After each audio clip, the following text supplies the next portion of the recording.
Pat Gage here from the Block G Group, and in this short video I'm going to explain to you some of what is value add. I know if you're in commercial real estate or getting into commercial real estate, that term is thrown around loosely, like what is it, so that's what we're going to go over in this video today. And it's going to be a shorter video. It's just going to give examples of what we consider to be value add. So let's take a look and let's enjoy the video.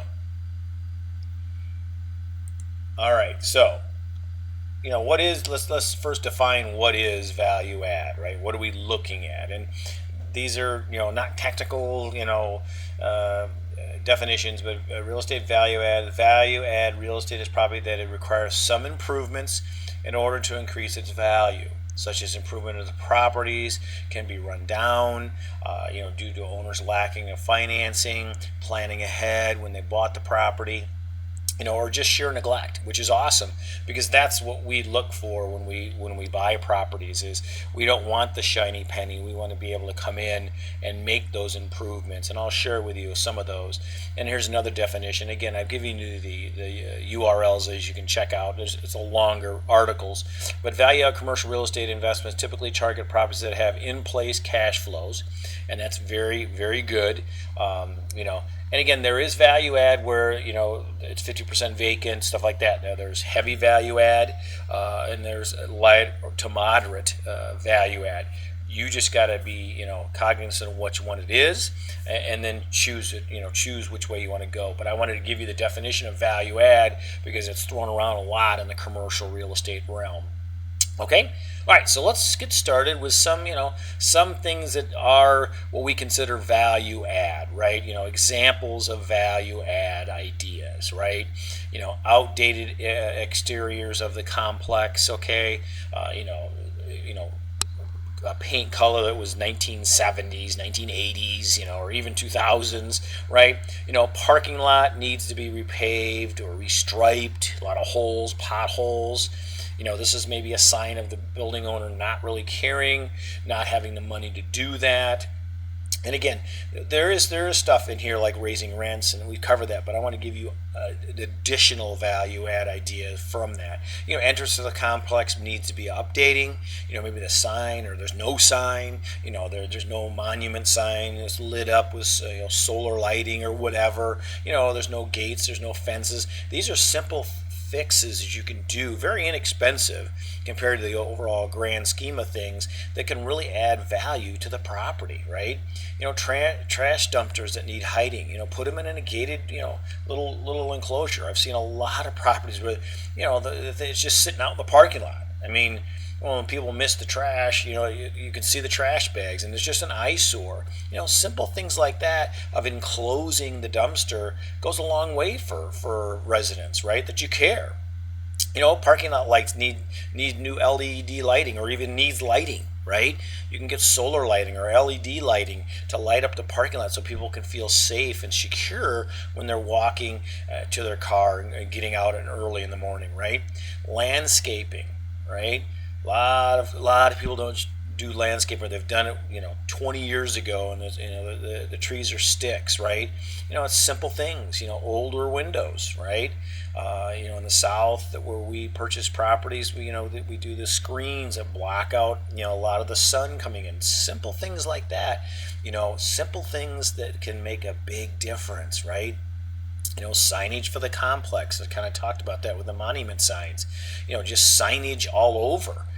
Signage, within the complex itself of, hey, if see the manager for, how to get this parking spot, or your handicap parking spots and stuff like that. Exterior lighting, right? Exterior lighting, not only in the parking lot, but outside the building. If there's a long walk from your parking lot into your complex or into your apartment unit, you may want to think about putting lighting in there. so that again they can feel safe and secure, and it looks well lit, right? Rents below market, obviously that's always. And nowadays we're in the seller's market, and during the almost the second year of the pandemic, so that's when I'm filming this video.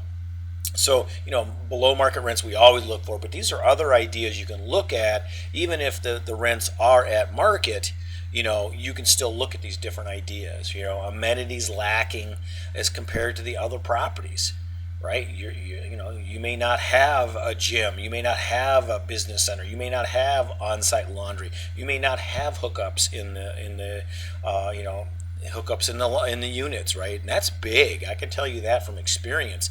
I have turned down apartments where I had to lug my laundry across the complex. I ain't gonna do it.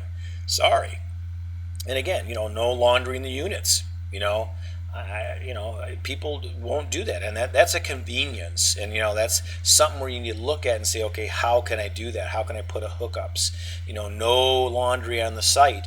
Now again, a lot of this you typically get in the lower class of properties, where the C and D area, where laundromats down the street. But the thing is, take a look and see, why can't you bring that money there? They're going and making an effort to go and put their coins into somebody else's business. Why can't you see and bring that back onto your property where you capture that money? Okay, and you got to be a little creative. Storage units in the basements, or outbuildings. You've got buildings that are you're able to add storage, and charge them $5 or $10. I know a lot of companies now are charging, for a covered carport area, $10 a month. And at $10 a month times, 100 unit property, that's a lot of money. And it's not that much where people go, oh my God, I'm not going to have an apartment here. But again, these are just ideas. Storage, basements, obviously people want to, if there's not enough storage in the units themselves, they'll pay $5 or $10 a month to store their stuff down below in the basement. Dog parks. And again, some of this stuff you got to look at what your area commands, but a dog park, but a simple area where they can walk their dogs, or, fence it off. Cost you very little to put a dog park in and put a sign up, put some bags there they can pick the poop up, boom, and all of a sudden they bring their dogs. Guess what? You can charge them pet rent then too. Bingo, right? It kind of helps it all, right? Outdated appliances in units. And again, this is pretty standard. You hear this, but hopefully what I've given you is ideas to start you thinking, your creative juices flowing. Outdated counters and cabinets. And these are ones here that we see all the time and hear all the time, right? Carpet throughout the units. A lot of people don't want carpet in their kitchen. There's a lot of tile, a lot of vinyl black flooring. That's what you got to look at. You got to look at the current trends going on. And again, from a cleaning standpoint, you really don't want carpet throughout, because that's a hassle if people spill drinks or whatever. Landlord pays utilities. This one still just today just kills me. I mean, you're a landlord and you're paying everything, and I'm like, okay, gee, I wonder why you're trying to sell. I mean, it's just that to me is just so foreign, because I've owned homes and I've rented apartments, and when I have my own home, I'm paying the electric, I'm paying the gas, I'm paying the energy bills. Nobody else is. The state's not.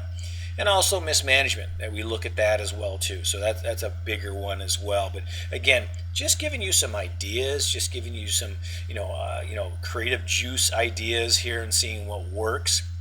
And I hope this was good for you. I hope this video gave you some type of ideas. But here I would like to tell you a little bit about a Block G and what we're looking for. This is our elevator speech, as I say. We're looking for value-add opportunities. Obviously, some of the stuff I listed out in this presentation here, we're looking at 1970s units and up. Okay, up until about 2010, 2010, B and C class areas of secondary and tertiary markets. Our purchase price is anywhere from $2 million to $11 million. I do that instead of units because 20 units in Michigan is priced a lot different than 20 units in Florida, right? And then our focus states are Michigan, Indiana, Georgia, Missouri, and Colorado at this point. But if you live in those areas and you have properties or you want to partner up with us, let us know. Give me a holler. And again, this is what we're looking for. We're buying right now. I'd also like to end the video and give you a chance to get a free gift. Our free gift, our free special report we've created on what's the best investment, the stock market or real estate.